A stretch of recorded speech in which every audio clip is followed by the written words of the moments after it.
Bonjour, bienvenue dans une autre vidéo sur notre chaîne. Nous traduisons ici des témoignages de personnes ayant vécu des expériences de mort imminente. Aujourd'hui, nous allons connaître l'histoire de Brian Castillo. Elle dit qu'elle est morte et qu'elle a rencontré au paradis l'endroit où étaient gardés les animaux morts. Si vous n'êtes pas encore abonné à la chaîne, abonnez-vous maintenant. Activez la cloche de notification pour être averti à chaque nouvelle vidéo. Écoutons maintenant le témoignage de Brian. Quand j'avais 9 ans, j'adorais jouer avec mon cousin. Enfant, nous allions à la rivière près de chez lui, un souvenir partagé entre nous deux.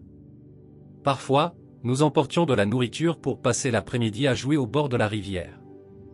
C'était un jour d'été, une chaleur intense.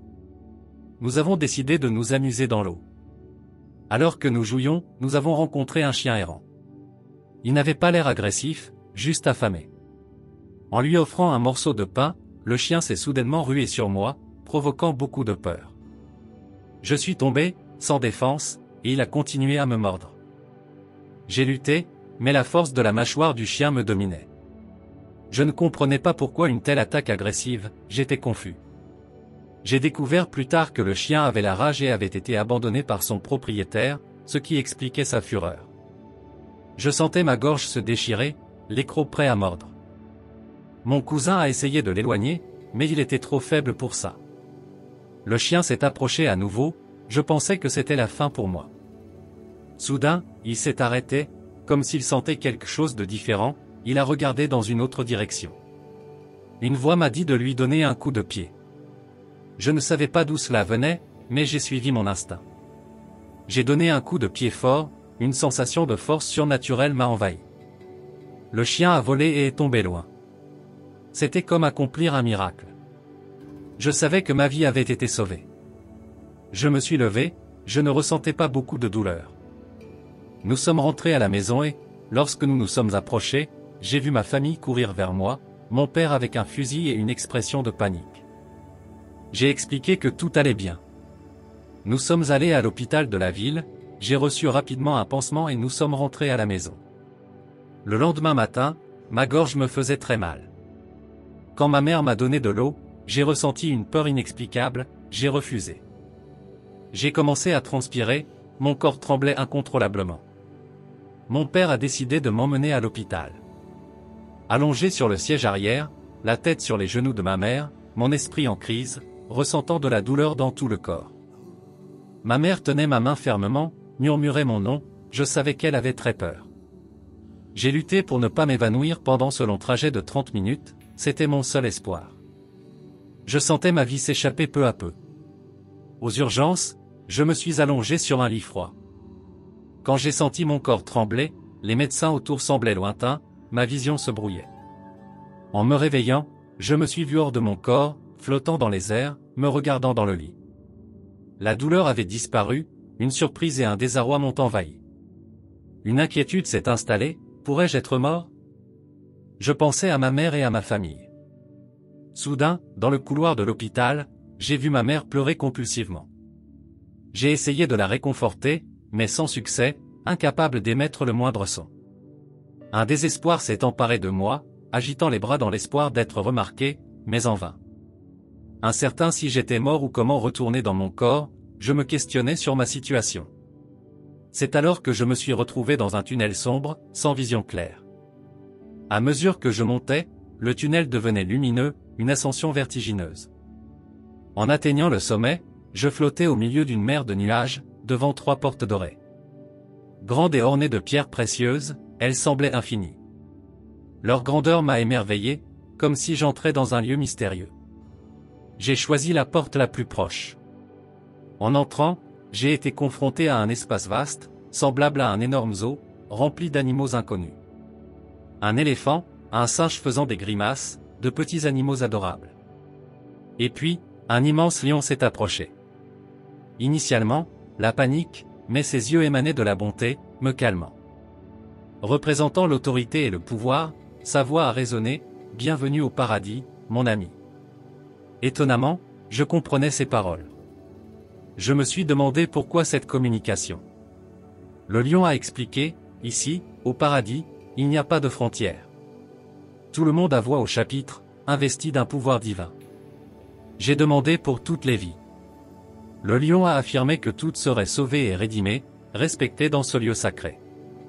J'ai repéré un chien berger au loin, le reconnaissant immédiatement.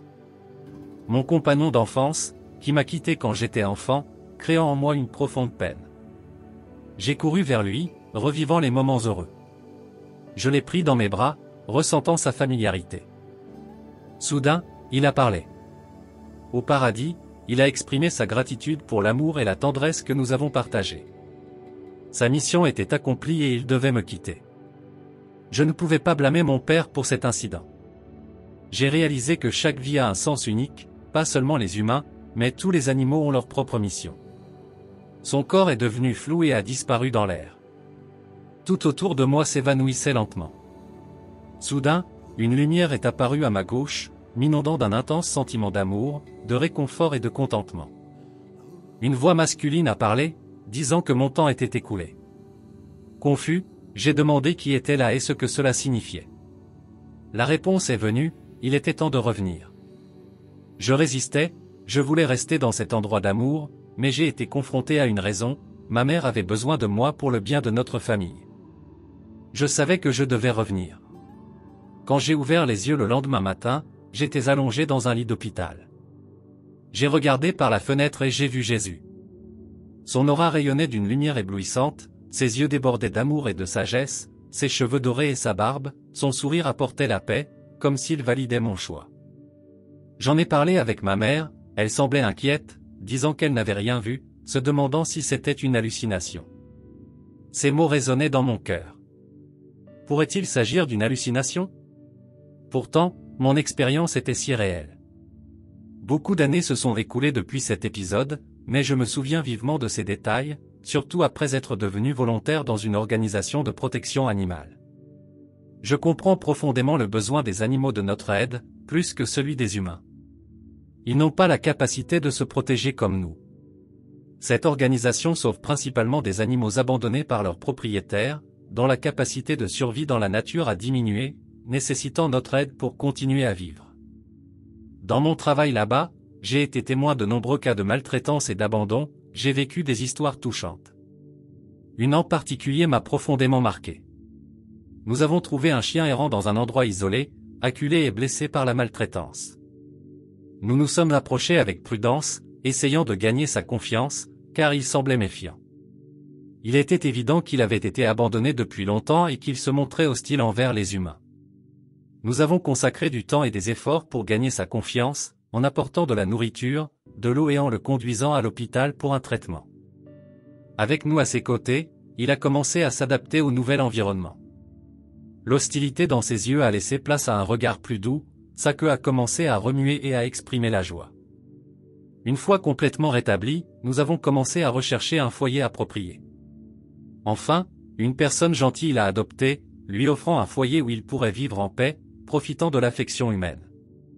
C'est pourquoi j'encourage tout le monde à ne pas faire de mal aux animaux.